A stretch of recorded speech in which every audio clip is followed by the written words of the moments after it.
सिर्फ इन्हीं उपायों से बच सकते हैं खेसारी। नमस्कार, मैं किशन कुमार हूं। दोस्तों, आप सोच रहे होंगे कि मैं आखिर खेसारी लाल यादव को किन चीजों से बचने की बात कर रहा हूं और कैसे उपाय हैं। पूरी बात बता देंगे, वीडियो को लास्ट तक जरूर देखिएगा।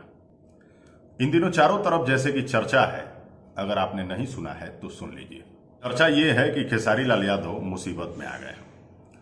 मुसीबत भी ऐसी कि टाले ना टले।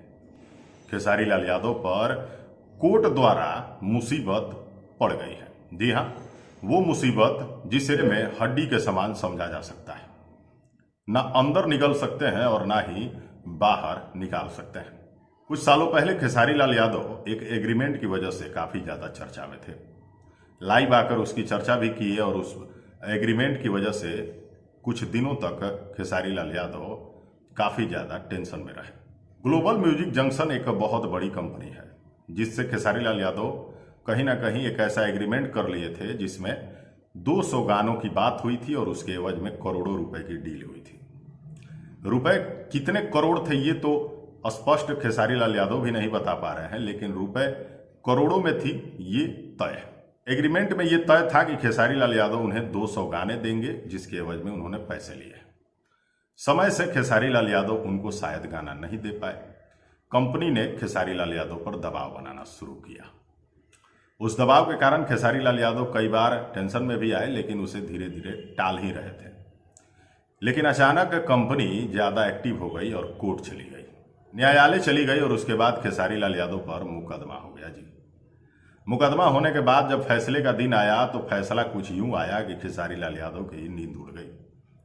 फैसला जब आया तो उसमें लिखा था कि Khesari Lal Yadav global music junction के अलावा किसी दूसरी कंपनी के साथ काम नहीं कर पाएंगे, वो भी 2025 तक। जी, लेकिन उस डिसीजन में यह भी लिखा था कि खेसारी लाल यादव फिल्मों में गा सकते हैं, स्टेज शो में गा सकते हैं, लेकिन एल्बम अगर गाएंगे तो सिर्फ ग्लोबल म्यूजिक जंक्शन के लिए। चलिए, ये तो कोर्ट का फैसला आ गया जिसे हर हाल में मानना ही पड़ेगा।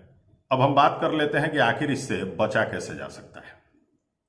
तो दोस्तों, कुछ एक्सपर्ट की राय भी माने तो यही सामने आता है कि खेसारी लाल यादव को चाहिए कि जितने गानों की डील हुई थी उन गानों को या तो कंपनी को गा करके सौंप दे। ये हो गई पहली बात। दूसरी बात, शर्त के अनुसार अगर खेसारी लाल यादव गाना नहीं दे पाते हैं तो इन्हें करोड़ों रुपए कंपनी को वापस भी करने होंगे। ये भी एक उपाय है। और तीसरा उपाय ये है कि खेसारी लाल यादव पटना हाईकोर्ट से आए हुए जिस फैसले के अधीन अभी हैं, ये उससे हायर कोर्ट में जा सकते हैं, यानी कि हाई कोर्ट के बाद तो भाई साहब सुप्रीम कोर्ट ही आता है। अब ये 3 उपाय हैं, इसमें से कोई उपाय खेसारी लाल यादव अगर अपनाएं तो फिर कुछ हो सकता है। लेकिन इससे भी अलग एक चौथा उपाय है कि कंपनी से यथासंभव बैठकर मामला को सुलझाने की कोशिश कर लें। जब भी कोई मामला होता है तो लोग जब आपस में सुलह कर लेते हैं तो कोर्ट कचहरी भी यही कहता है कि भाई चलो जाने दो। उसके बाद एक फाइनल डिसीजन आता है और सारा मामला खत्म हो जाता है। तो इस तरह की चीजें अगर होती हैं तो मामला सुलझ सकता है। आप सबको क्या कुछ लगता है कमेंट करके बताइएगा।